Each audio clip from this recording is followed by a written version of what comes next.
Voilà, avant de commencer, si vous avez trop chaud et que vous voulez mettre un petit peu les ventilateurs, faites-le. Hein. Voilà, parce que moi j'ai chaud. C'est vrai que je m'excite un peu à battre la mesure. Mais si vous avez besoin, n'hésitez pas, même si c'est à une petite vitesse. Alors, vous vous souvenez que la semaine dernière, on a fait une petite interrogation éclair.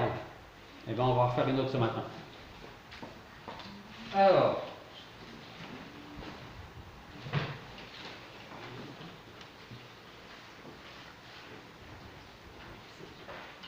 regardez déjà si vous avez un stylo avec vous.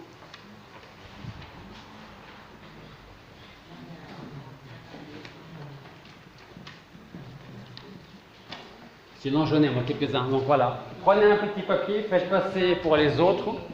S'il n'y en a pas assez, j'en ai d'autres. Hein. Quelqu'un a besoin d'un stylo? Oui, je vais essayer tout ça.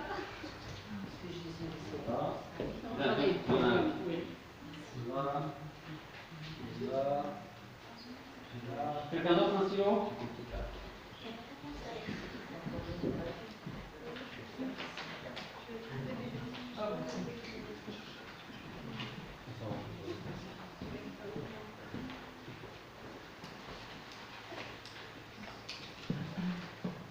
Alors, vous vous souvenez de la semaine dernière, je vous avais demandé, vous les femmes, quand je vous dis, vous mesdames, quand vous pensez aux hommes en général, quelle est la première chose, le premier mot qui vous vient à l'esprit? Alors, si vous n'étiez pas là la semaine dernière, ou si vous êtes arrivé après ça, je vous repose la même question. Ok? Mesdames, quand vous pensez aux hommes en général, quel est le premier mot qui vous vient à l'esprit? Marquez-le. Messieurs, si vous n'étiez pas là, je vous pose la même question. Messieurs, quand je vous dis femmes, en général, quel est le premier mot qui vous vient à l'esprit? Marquez-le. Alors, vous ne marquez pas votre nom sur la fiche parce que je ne veux pas savoir qui a écrit.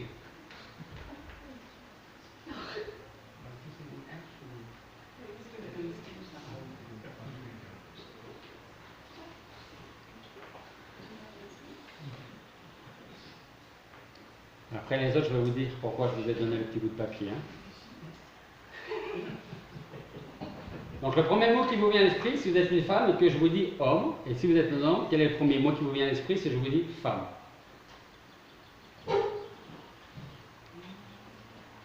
Ensuite, maintenant, si je vous dis votre femme ou votre mari, ou future femme ou futur mari, quelle est la première chose qui vous vient à l'esprit? Marquez-le en dessous. Alors, peut-être que, malheureusement, vous n'avez plus votre conjoint. Là, je m'adresse à ceux qui n'étaient pas là la semaine dernière. Okay? Donc, vous pouvez quand même marquer, si vous aviez un conjoint, ce que vous venez à l'esprit en premier lieu.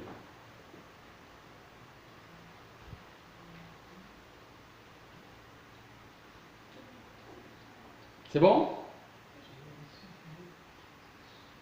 Alors maintenant, pour tout le monde, quelle est, pour vous, hein, une seule chose? Quelle est la différence fondamentale entre vous et le sexe opposé? Quelle est pour vous, la première chose qui vous vient à l'esprit, la différence fondamentale entre vous et le sexe opposé? Donc si vous êtes une femme, quelle est la différence fondamentale avec un homme? Si vous êtes un homme, quelle est pour vous la différence fondamentale avec une femme? Allez-y, prenez quelques instants pour marquer ça.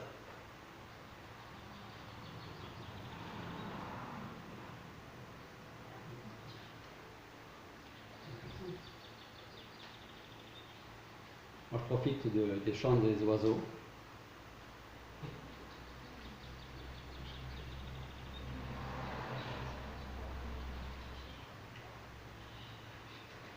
Alors, si vous avez fini, je vais demander à mon initiaire de récupérer les petits papiers. Tu fais le tour, le loup, et puis tu regardes ceux qui ont fini. Ils vont te donner un papier et tu les prends. Et si ce n'est pas fini, on repassera après.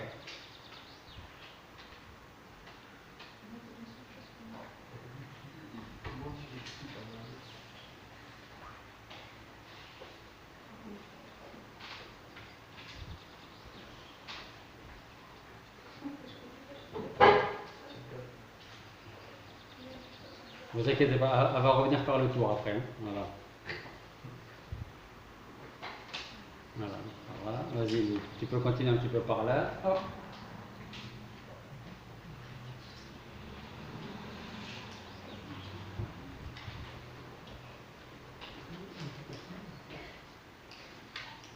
Voilà. Ah, il y a Janine aussi. Ah, c'est encore là-bas. Là, il y a Janine aussi. Et puis il y a Sheila. Janine et Sheila aussi. Voilà. C'est bon? Ah, et là aussi. Merci beaucoup.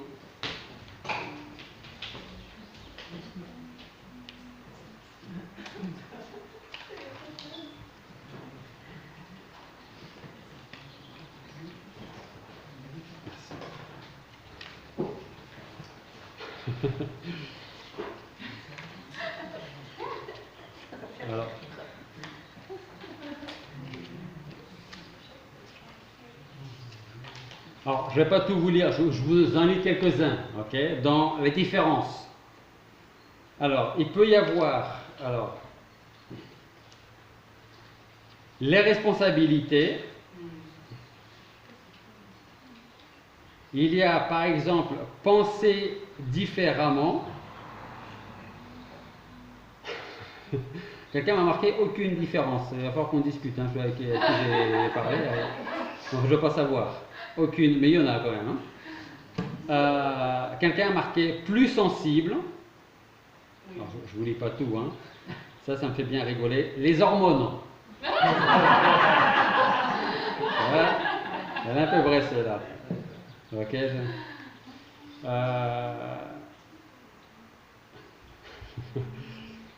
Alors, je n'utilise pas le premier mot pour savoir si c'est un homme ou une femme, mais quelqu'un a marqué il ou elle parle de leurs problèmes sans vouloir de solution.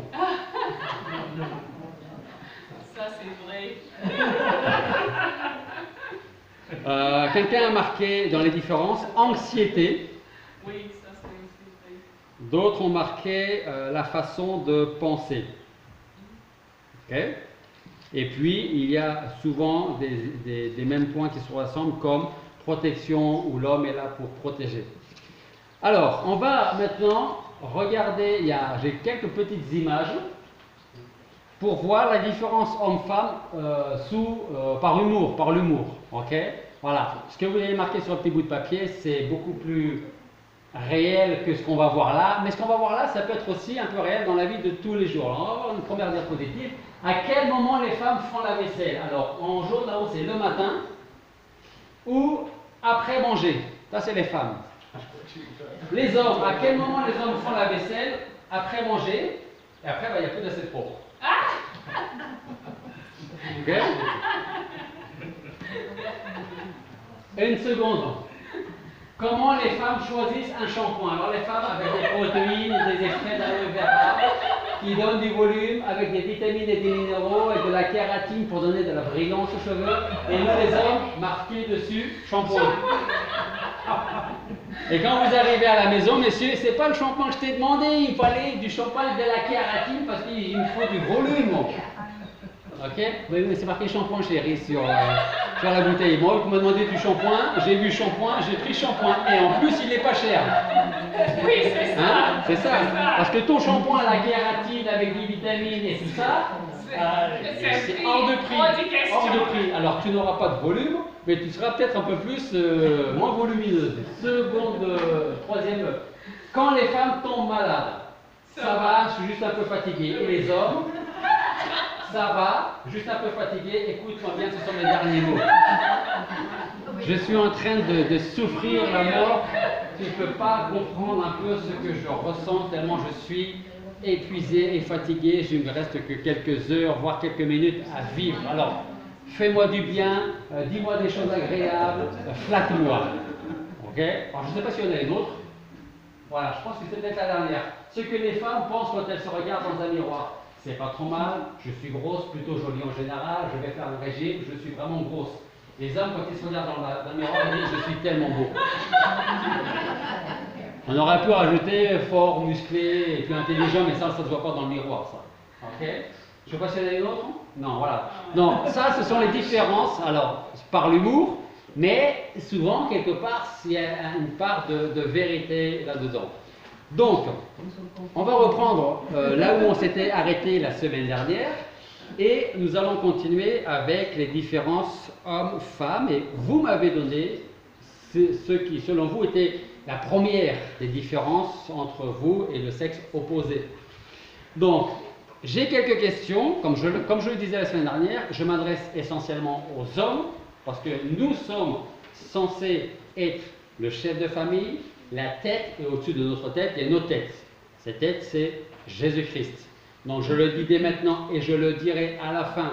Si dans votre couple, même si vous êtes un couple chrétien qui va à l'église tous les dimanches, si Christ n'est pas à la tête de votre foyer risque de très mal tourner. Okay? Une petite anecdote, comme quoi il faut toujours faire attention. Avant notre mariage, on a été, comme on dit, préparé au mariage. Ce qu'il fallait faire, ne pas faire, faire attention. Comme par exemple, si vous êtes en colère, ne vous couchez pas sur votre colère, mais pardonnez-vous, ainsi de suite.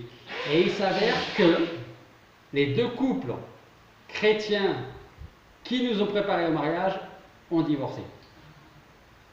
Donc, comme je le disais la semaine dernière, faisons attention, parce que Satan, dès le début avec Adam et Ève, a fait en sorte qu'il y ait déjà, dès le début, une cassure entre le couple et Dieu. Et on peut imaginer, parce que ça, je n'en ai pas parlé la semaine dernière, et la Bible ne le dit pas non plus, mais on peut facilement, par rapport à nous, imaginer la suite, quand Adam et Ève ont été exclus du jardin d'Éden, et où peut-être Adam a dit, à cause de toi, on était chassés du jardin d'Éden. Peut-être que la femme aurait pu dire, oui, mais c'était ton rôle aussi de prendre soin de moi, de faire en sorte que je ne tombe pas dans le péché. C'était à toi de me protéger. Donc on peut imaginer un petit peu les premières scènes de ménage qu'il y a eu juste après que Adam et Ève ont été exclus du jardin d'Éden. Donc la semaine dernière, je disais que nous les hommes, nous sommes censés être le chef du foyer, du couple, que notre femme est une aide semblable à nous, mais que nous, en tant que chef de famille, chef du couple, nous aurons des responsabilités plus importantes, des comptes à rendre à Dieu plus importants que nos femmes. Donc, on veut être chef, prenons les responsabilités qui vont avec. Maintenant, je viens à notre message de ce matin. Une petite question pour les hommes et aussi pour les femmes, mais c'est surtout pour les hommes que je m'adresse. Si vous êtes marié, si vous allez vous marier, pensez-vous être un bon mari ou est-ce que vous pensez que vous serez un bon mari? Pensez-vous, si vous êtes déjà marié, que vous avez encore un peu de travail à faire avant de le devenir? Ou pensez-vous qu'un jour, donc, vous serez un bon mari? Mesdames, futures femmes mariées, si vous voulez que votre mari soit un bon mari, vous êtes une aide pour lui, pour qu'il devienne un bon mari. Ça ne se fait pas tout seul non plus. Personnellement, et je pense que votre cas c'est pareil, je ne connais aucun mari parfait, aucune femme parfaite. Alors c'est peut-être pour nous rassurer que je dis ça. Tant mieux, parce que, pour deux raisons. Parce que si notre mari ou notre femme était parfait ou parfaite, ça voudrait aussi dire que nous n'avons pas besoin du Seigneur Jésus-Christ comme notre Seigneur et Sauveur, parce que nous sommes parfaits. Et le deuxième point, je n'ose pas imaginer vivre avec une femme, ou si vous êtes une femme, vivre avec un homme parfait. Vous imaginez un peu la difficulté quand quelqu'un est vraiment parfait.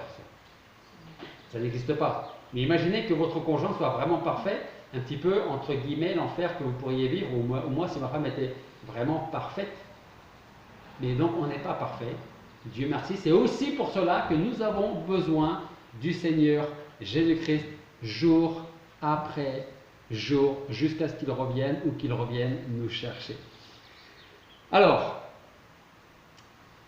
comme on l'a dit la semaine dernière, comme nous les hommes, nous ne sommes pas parfaits, je pense que nous pouvons relever un défi ensemble. Ce défi, c'est d'apprendre à aimer notre femme de façon plus conséquente encore.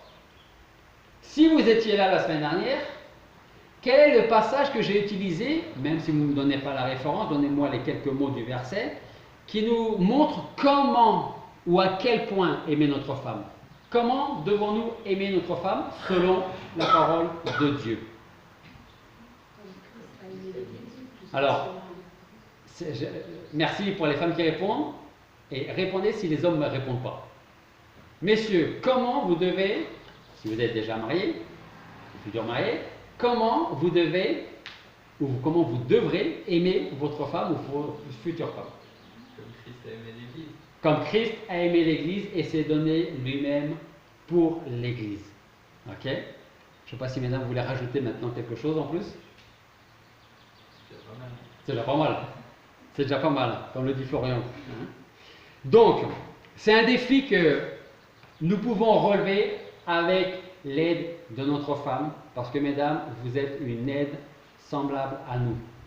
Rappelez-vous de ce que je disais la semaine dernière. Quand Dieu créa Ève, il n'a pas arrangé ou modifié sa création, il l'a complété.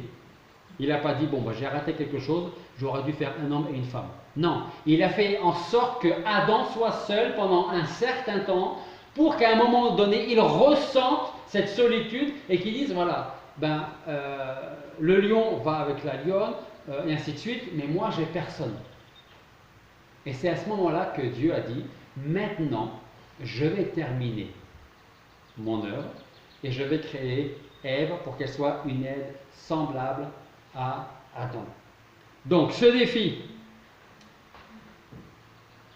on ne pourra certainement pas le relever en un jour. Ok? Même si nous pensons être le meilleur des hommes, même si notre femme ou future femme pense que nous sommes le meilleur des hommes, on a toujours du travail à faire et on ne pourra pas relever ce défi en un jour. Peut-être qu'au début, nous allons avoir l'impression de tout recommencer au début. Des jours, des semaines, peut-être des mois, peut-être des années passeront avant que nous puissions atteindre notre objectif, c'est-à-dire aimer notre femme comme Christ a aimé l'Église et qui s'est donné lui-même pour elle. Alors, qui pense que c'est compliqué de changer de vieilles habitudes? Ok. Donc, c'est une réalité, hein? On est d'accord. Selon vous, il faut à peu près combien de jours pour changer d'habitude? C'est-à-dire, on sait que nous avons une habitude qui n'est pas bonne, donc une mauvaise habitude, on veut la changer. Avec l'aide de Dieu, par la grâce de Dieu et avec de la volonté. Est-ce que vous savez combien de jours il faut à peu près pour changer une habitude? 6 mois. Pardon? 6 mois. 6 mois. Qu'est-ce que vous en pensez les autres? Ça dépend des gens et de l'habitude. Ça dépend des gens de l'habitude. Mais en règle générale, en fait, il faut entre 30 et 60 jours. C'est-à-dire entre 1 et 2 mois pour changer une habitude. Il faut, bien entendu, parce que ça peut prendre 6 mois, comme ça peut prendre 6 ans, comme ça peut en prendre 60. Dans le sens où, je vous donne un exemple. Vous fumez, vous avez vraiment envie d'arrêter de fumer. Et j'ai jamais fumé dans ma vie. Donc ceux qui ont fumé, donc il y en a qui ont fumé ici, savent de quoi je parle, dans le sens où on décide demain d'arrêter de fumer, mais quand on rencontre des gens qui fument, on peut être tenté. Donc cette habitude peut prendre plus de temps, surtout si on n'a pas trop de volonté. Donc la volonté est importante, comme la volonté d'aimer notre femme comme Christ a aimé l'Église. Comme j'ai la volonté d'aider mon mari à ce qu'il devienne un meilleur mari encore. Et si vous avez des enfants, un bon père ou un meilleur père également. Donc vous voyez, je m'adresse aux hommes, mais je m'adresse aussi en même temps, directement ou indirectement, aux femmes. Donc, si vous avez la volonté, vous arriverez beaucoup plus rapidement à changer une habitude, une mauvaise habitude, pour en prendre une autre. Et bien sûr, on a besoin de persévérance dans la prière. Parce que si vous décidez, je reprends mon exemple de cigarette, d'arrêter de fumer, mais que vous priez en demandant au Seigneur, aide-moi à arrêter de fumer, vous lui demandez tout en fumant, vous risquez de fumer encore pendant longtemps. Okay? Et ça, c'est une mauvaise habitude, mais il y a un parallèle à ça, c'est aussi le péché. Demander au Seigneur de nous écarter d'un péché qui est présent dans notre vie. Si on lui demande de nous en éloigner, mais qu'on continue à marcher dans ce même péché, on va marcher encore longtemps dans ce péché. Donc il y a la volonté et il y a l'aide de Dieu. Il est d'accord avec moi? Oui. Un autre point à ne pas négliger. Et comme je vous le disais la semaine dernière, si ce sont les femmes qui sont les plus désireuses d'établir une relation, ce sont elles encore qui ont tendance à être plus sociables que les hommes. En règle générale, elles vont témoigner, alors je parle en règle générale, ok? Parce que peut-être que vous êtes en train de vous dire, ou quelqu'un qui va m'écouter sur Internet va dire, oh, mais tu ne connais pas mon mari, tu ne connais pas ma femme. En règle générale, elles vont témoigner, les femmes, d'un intérêt plus grand pour les personnes et les sentiments. Alors que nous, les hommes, nous sommes plus enclins à nous préoccuper de l'aspect pratique des choses. Vous comprenez ce que je suis en train de vous dire? Alors je vais vous donner un exemple que tout le monde va comprendre. Vous partez en vacances, c'est bientôt d'ailleurs. Qui va partir en vacances? Ok, voilà, Dieu voulant, rappelez-vous de ce matin, Dieu voulant, on va partir en vacances. Les bagages sont prêts, il est 5 h du matin, tout le monde dans la voiture, ou tout le monde, ou ma femme et moi dans la voiture, ou nos enfants, voilà, tout le monde dans la voiture, et on part à 5 h. Et puis, vous partez à 5 h parce que vous avez 600, 700, 800, 1000 km à faire. 1000 km à faire avant d'arriver à destination. Nous les hommes, ce qui nous intéresse, c'est d'arriver le plus tôt, alors que notre femme, elle, va préférer rouler un peu plus lentement, vouloir s'arrêter, on va faire un petit pique-nique qui va durer 1h30, alors que si on avait mangé un casse-croûte dans la voiture, on aurait continué la route. Voyez? Mais elles, les dames, elles vont préférer prendre le temps, s'arrêter près d'une rivière, surtout en temps de canicule comme en ce moment, faire une belle nappe, une belle couverture par terre, à l'ombre d'un peuplier, le petit vent qui passe là, et vous regardez votre montre là, et vous êtes en train de faire, peut-être qu'elle va sortir les plateaux, les assiettes. Alors regarde pas ma femme, vous sont toutes comme ça les femmes, hein. C'est tout pareil. Hein. Voilà. Et puis, voilà, il n'y a que Nadine, elle va être là, ça mange même pas. Hein. Voilà. Et puis vous dites, vous êtes en train de vous dire, ou alors même quand votre femme est en train de préparer le pique-nique pour la route, vous dites, c'est sûr que tu vas en emmener autant, tout ça, juste un casse-croûte, ça suffit. Hein. Voilà. Ou des fois, vous n'osez pas le dire, parce que peut-être que la dernière fois, vous avez remonté un peu, et puis vous dites, bon, on va faire le pique-nique, et puis je ne vais rien dire du tout. Voilà. Mais vous voyez, nous les hommes, on se dit, j'espère que le pique-nique ne va pas durer trop longtemps, parce que la destination, les vacances, la plage, comme gaz, tout ça, nous attend. Ok? Voilà. Et notre femme, ma femme, elle veut faire un pique-nique qui va durer 1h30, sans compter tous les autres arrêts, parce qu'il y a des petites boutiques ou un truc comme ça, il faut voir, et ainsi de suite. Voilà. Ça fait aussi partie des différences entre les maris et les femmes. Donc nous sommes dans le concret, il faut aller au but, droit au but, et les femmes, il faut aller droit au but, mais en faisant quelques petits détours agréables pour profiter, parce qu'on court toute l'année, et donc c'est peut-être le moment justement de profiter de ces moments-là. Alors, mais c'est pour la santé, hein. Ah mais c'est meilleur pour la santé.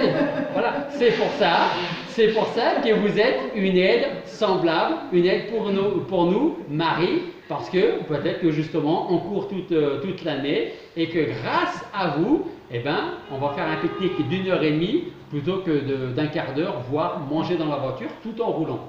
Alors sachez que si vous roulez et que vous faites arrêter en train de manger, même en train de boire, vous avez le droit à une amende. Hein. Voilà, ça s'est passé depuis l'année dernière. Je refais ma petite parenthèse. Donc arrêtez-vous. Ça fera plaisir à votre femme et en plus vous n'aurez pas d'amende si vous êtes arrêté ou flashé par la police. Voilà, donc ça c'est Une autre petite anecdote, nous les hommes, on voit la chose côté pratique, on ne regarde pas tous les petits détails à côté, on va directement. Par exemple aussi, quand vous avez besoin, je ne vous connais pas personnellement tous les deux futurs mariés, mais peut-être que quand Noémie va raconter un événement, elle va raconter beaucoup de détails, et puis toi tu vas les dire directement. Voilà, j'ai mon journal derrière qui me fait ça. Alors peut-être que ça rentre dans les détails, tout ça, et lui, comme moi d'ailleurs, on est directement on part d'un point A et on va au point B. Voilà. Les dames, elles vont d'un point A pour aller vers un point B en passant par A1, A2, A3, A4, A95, B. Voilà. Pour vous dire en fait la même chose. Voilà donc les points que nous devons garder en mémoire parce que aussi la réussite du mariage passe obligatoirement par la connaissance des différences qui existent entre l'homme et la femme, entre moi et ma femme, entre toi et ton futur mari. C'est important de savoir ces différences-là. Donc voyons le bon côté quand nous, les hommes, on se dit on va perdre du temps. Voyons plutôt le bon côté de passer du temps avec sa femme. Chaque aspect de la vie émotionnelle de notre femme dépend donc de l'amour qu'elle reçoit de notre part. Et cela me fait penser à ce verset. Je vous invite à ouvrir vos Bibles en 1 Pierre chapitre 3, verset 7. 1 Pierre chapitre 3, verset 7. Et ça c'est intéressant ce verset parce que les petits papiers que vous m'avez donnés, alors, ou pour dire quelle est la première chose, je pense que ça vient surtout des femmes, quand vous pensez à votre mari ou votre mari qui n'est peut-être plus là aujourd'hui, ou votre futur mari, beaucoup ont marqué soutien, force, aide, ainsi de suite. Et 1 Pierre chapitre 3 verset 7 nous dit « Marie, de même, conduisez-vous avec sagesse envers vos femmes comme envers un être plus faible, en lui rendant honneur, puisqu'elles hériteront avec vous de la grâce de la vie, afin que vos prières ne soient point entravées. Marie, de même, conduisez-vous avec sagesse envers vos femmes comme envers un être plus faible. » Chaque femme a besoin d'être en harmonie avec son mari. Elle a besoin de quelqu'un qui sache la soutenir. Elle a besoin d'équilibre et d'un sentiment d'unité. De savoir que nous sommes là, que vous êtes là, au cas où il y a un problème, un souci, qu'elle sache que vous pouvez compter sur elle. Que vous êtes même prêt à, quand c'est possible, mais à quitter votre travail pour venir la voir parce qu'il y a un souci ou autre. En fait, très souvent les femmes, pour résumer ce qu'on vient de voir, aimeraient que, si vous avez des enfants, ou à venir, très souvent, les femmes aimeraient que nous soyons le genre d'hommes sur les traces duquel leurs enfants, leurs fils, voudraient marcher plus tard et que sa fille aimerait épouser. Donc, je reprends ce que je suis en train de dire. Très souvent, les femmes aimeraient que nous soyons le genre d'homme sur les traces duquel son fils peut marcher et que sa fille aimerait épouser. Un autre point pour un mariage réussi. On va lire, on va chercher 3 passages. Psaume 100, verset 4. Alors je vais vous donner les passages, vous allez les garder et on va les lire ensuite. Donc cherchez le psaume 100, verset 4.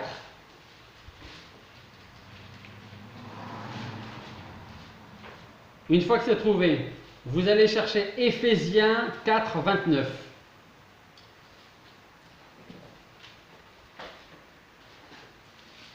Psaume 100, verset 4. Éphésiens 4, 29. Alors, tant que j'entends les pages qui tournent, je ne vais pas vous donner le troisième. Je vais attendre que vous ayez trouvé les 2 premiers. Psaume 100, verset 4. Éphésiens 4, 29. Et enfin, regardez, cherchez Proverbe 31, 28. Proverbe 31, 28.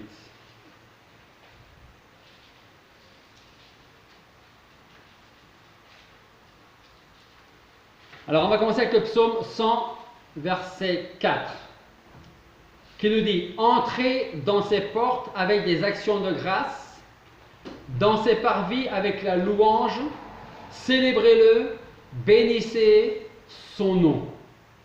Psaume 100, verset 4. Éphésiens 4, 29. Ce passage nous dit: qu'il ne sorte de votre bouche aucune mauvaise parole, mais que vos paroles soient propres à édifier utilement et qu'elles fassent du bien à ceux qui les entendent. Proverbe 31, 28. Proverbe 31, 28 nous dit: ses enfants se lèvent et la disent bienheureuse, son mari aussi, et il la loue. Est-ce que vous savez quel est le point commun entre le psaume 100, verset 4, Éphésiens 4, 29 et Proverbe 31, 28? Est-ce que vous savez quel est le point commun entre ces trois passages?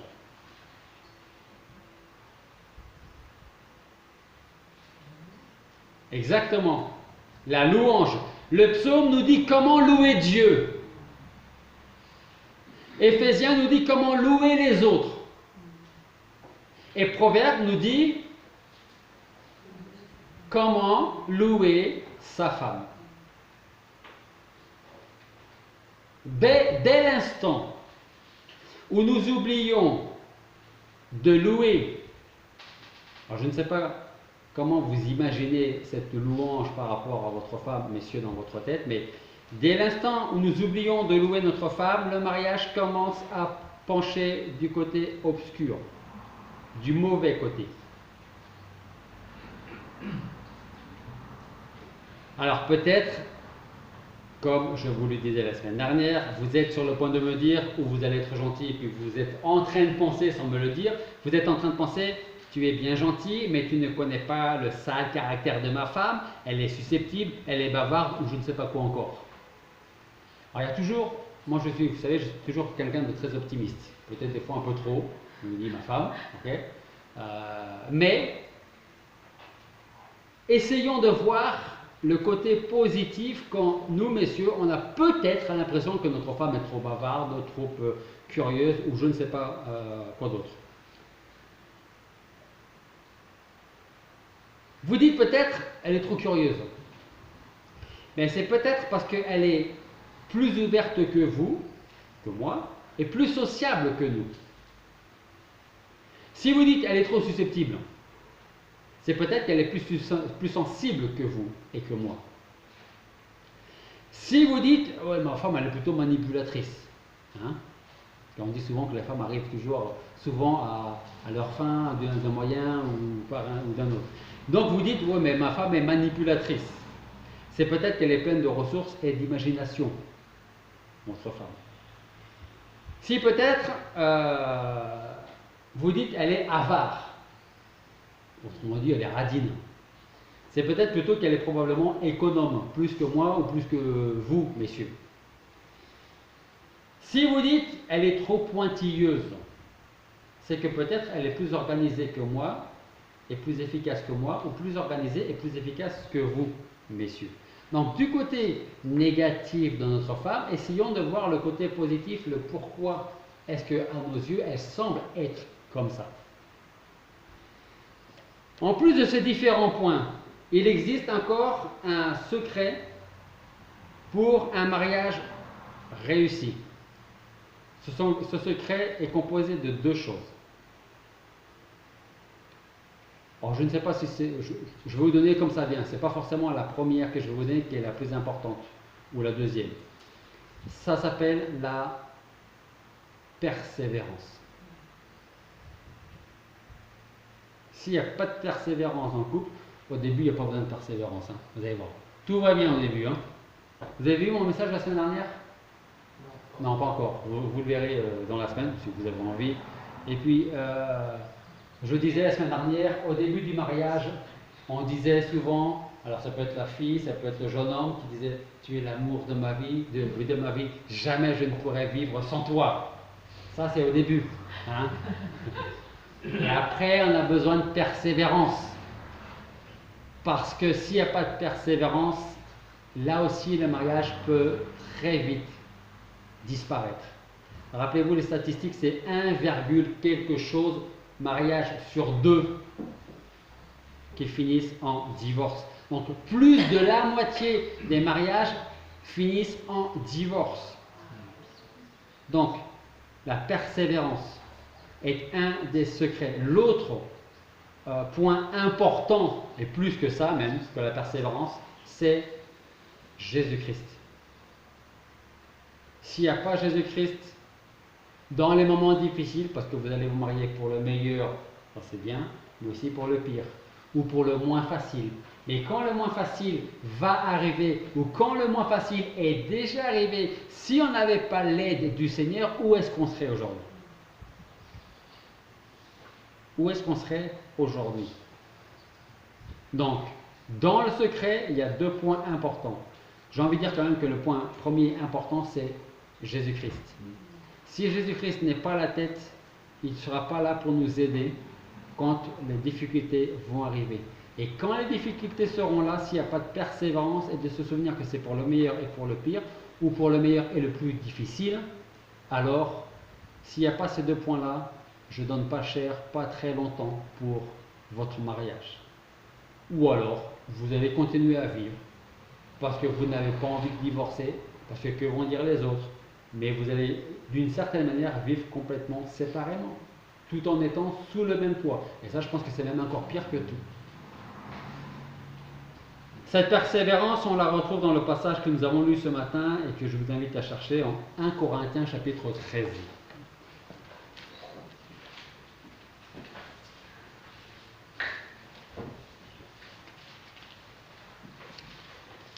1 Corinthiens chapitre 13.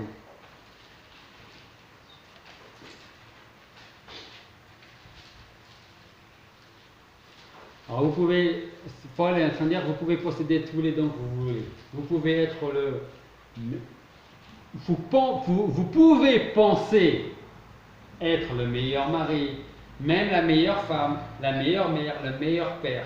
S'il n'y a pas l'amour, tous vos dons, toutes vos qualités ne serviront à rien. Paul il dit en Corinthiens 13, quand je parlerai les langues des hommes, même les langues des anges, si je n'ai pas la charité, l'amour selon la version de Bible que vous avez, je suis comme l'airain qui résonne, c'est-à-dire je fais beaucoup de bruit mais je ne suis pas très efficace en fait. Ou comme une cymbale qui retentit. Quand j'aurai le don même de prophétie, que je connaîtrai tous les mystères, toute la science, et quand même j'aurai toute la foi jusqu'à transporter les montagnes, si je n'ai pas la charité, je ne suis rien. Et quand même je distribuerai tous mes biens pour la nourriture des pauvres, et quand même je livrerai mon corps pour être brûlé. Si je n'ai point la charité, cela ne me sert à rien. Et voilà où commence la persévérance avec l'aide du Seigneur et avec l'amour pour son conjoint. La charité est patiente. Et croyez-moi, je m'adresse surtout à Noémie et Florian, parce que je n'ai pas forcément besoin de m'adresser à vous autres qui êtes mariés depuis peut-être même plus longtemps que Laetitia et moi. On aura besoin de patience envers son conjoint à un moment ou à un autre.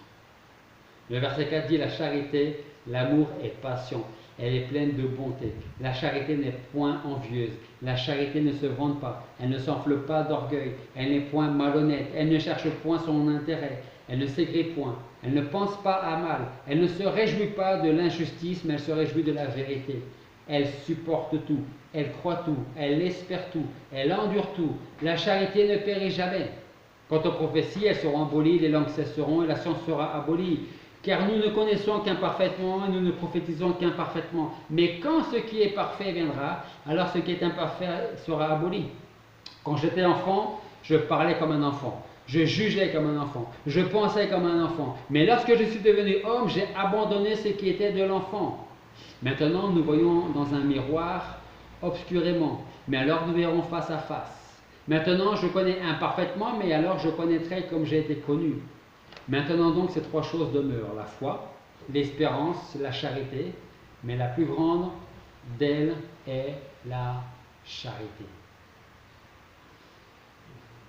Dans ce passage, donc, Paul nous dit très clairement que nous pouvons posséder tous les meilleurs dons.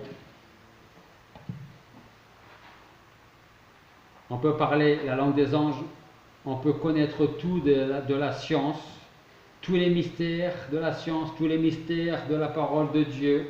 On peut avoir assez de foi pour transporter les montagnes. Si je n'ai pas la charité, tout ça ne me sert à rien. Je vous disais donc que le plus grand secret dans la réussite du mariage, c'est la persévérance. Cette persévérance qui nous vient de Dieu lui-même. Et grâce à cette persévérance, nous pourrons alors vivre pleinement les versets 4 jusqu'au verset 8. La charité est patiente, pleine de bonté, point envieuse, elle ne se vante pas, elle ne s'enfle pas d'orgueil, elle n'est pas malhonnête, elle ne cherche pas son propre intérêt, elle ne s'aigrit pas, elle ne pense pas à mal, elle ne se réjouit pas de l'injustice, mais elle se réjouit de la vérité. Elle supporte tout, elle croit tout, elle espère tout, elle endure tout. La charité ne périt jamais. Et là, je pense ne pas me tromper en disant que parfois, selon les couples, selon les familles, on a besoin de cet amour pour supporter, avec l'aide de Dieu, quelque chose qu'on n'aurait pas supporté si on n'était pas en Christ. Parce que Christ est la tête du couple, du foyer, de la famille. Ensuite vient en responsabilité le mari et ensuite la femme. Mais les deux sont égaux devant Dieu. Mais au niveau responsabilité, l'homme aura plus de comptes à rendre à Dieu que la mère, que la femme. Elle supporte tout, elle croit tout, elle espère tout, elle endure tout. Voilà donc le secret d'un mariage réussi.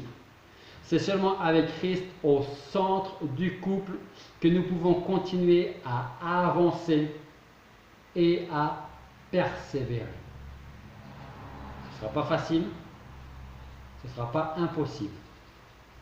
Avec le Seigneur comme berger qui marche devant nous et qui nous dit on y va ensemble. Mais ne cherchez pas à passer devant moi, ce n'est pas à moi de vous suivre, c'est à vous de me suivre. Pour conclure, n'oublions pas que, je m'adresse aux hommes, n'oublions pas que notre femme a besoin de sentir qu'elle est importante dans notre vie, plus importante que nos amis, nos fréquentations. Elle a besoin de savoir que nous serons toujours là pour la réconforter. Elle a besoin de compliments. Elle a besoin de se sentir libre de nous aider. Elle a besoin de savoir que nous sommes prêts à la protéger et à la défendre. Elle a besoin de savoir que son opinion est importante quand nous discutons avec elle. Pour que votre femme soit totalement épanouie. Et si votre femme est totalement épanouie, nous serons épanouis et nous aurons une vie de couple, une vie de famille beaucoup plus harmonieuse que si on tire chacun de son côté. Et vous savez d'ailleurs, un petit conseil, je ne sais pas si on vous l'a déjà donné. Si Dieu vous donne des enfants, à vous ou à d'autres d'ailleurs, restez toujours bien unis. Surtout quand vous avez des enfants qui commencent à réfléchir et qui se disent si je demande ça à papa, il va me dire non. Par contre, si je demande à maman, ça va marcher. Hein? On a connu ça, hein? Voilà. Sauf que manque de peau, on n'a pas toujours été parfait dans ce sens-là, mais ce qu'on faisait souvent avec Laetitia, c'est que quand un des enfants venait me voir Laetitia, est-ce que je peux faire ceci ou faire cela, ou aller là ou aller là-bas? Une des premières choses qu'on demandait à l'enfant qui venait nous voir, c'était est-ce que tu as demandé à maman ou est-ce que tu as demandé à papa? Alors si c'était oui, qu'est-ce qu'il a dit ou qu'est-ce qu'elle a dit? Hein? Parce que si on n'est pas unis comme ça, alors fondamentalement, c'est pas important. Mais c'est important pour les enfants de voir que si papa dit quelque chose, maman dira la même chose. Donc si papa me dit non, c'est pas peine que j'aille voir maman parce que maman me dira non aussi. Si maman me dit non, c'est pas peine que j'aille voir papa parce que papa me dira non également, parce qu'à chaque fois ça marche comme ça. Même si on n'est pas d'accord ensemble, il faut savoir être unis et après vous discutez une fois que vous avez mis l'enfant en dehors ou vous lui demandez d'aller jouer, vous vous retrouvez, on se retrouve et on explique pourquoi le oui ou pourquoi le non. Parfois on fera des erreurs, je vous le dis tout de suite, vous ferez des erreurs. Ok? On fait tous des erreurs. Mais c'est pour mieux se relever et demandons toujours au Seigneur de nous donner cette sagesse que nous avons besoin pour être un meilleur mari, un meilleur père, une meilleure femme, une meilleure mère, une meilleure aide pour son mari ou son futur mari et de meilleurs parents pour nos enfants. Voilà. Et quand on a ce désir-là, et quand on le demande au Seigneur, le Seigneur est, j'ai envie de dire, est d'une certaine manière glorifié, parce qu'on se dit, on s'attend à toi.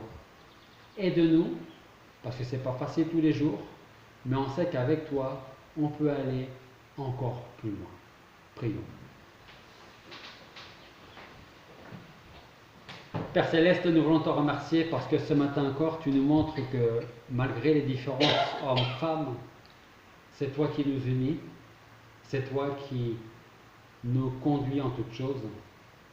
Et nous voulons te demander que ce soit pour Noémie ou Florian qui vont bientôt se marier, pour ceux qui sont mariés depuis très peu de temps, ceux qui sont mariés depuis plus longtemps, ou ceux qui un jour, qui écoutent ce message et qui un jour vont se marier.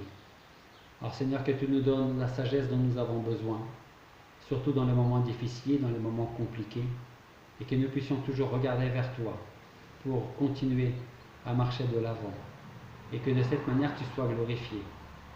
Aide-nous en tant que mari à aimer notre femme comme tu as aimé l'Église et comme tu t'es donné pour elle. Seigneur, aide-nous à te ressembler pour que notre femme sache qu'elle peut compter sur nous à n'importe quel moment. Et je te prie pour les femmes, Seigneur, pour que tu les encourages à être une aide pour nous, pour aussi devenir meilleurs. Merci de nous avoir donné notre conjoint.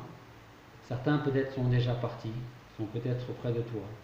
Mais nous voulons te remercier pour ce que tu fais dans nos vies, jour après jour. Alors conduis-nous encore en toutes choses. Et une fois de plus, nous voulons te prier pour Florian et Noémie. Que tu bénisses leur union, que tu leur donnes la sagesse et le discernement, et que tu les conduises en toutes choses, comme tu le fais pour nous jour après jour. Et c'est en ton nom que nous te prions.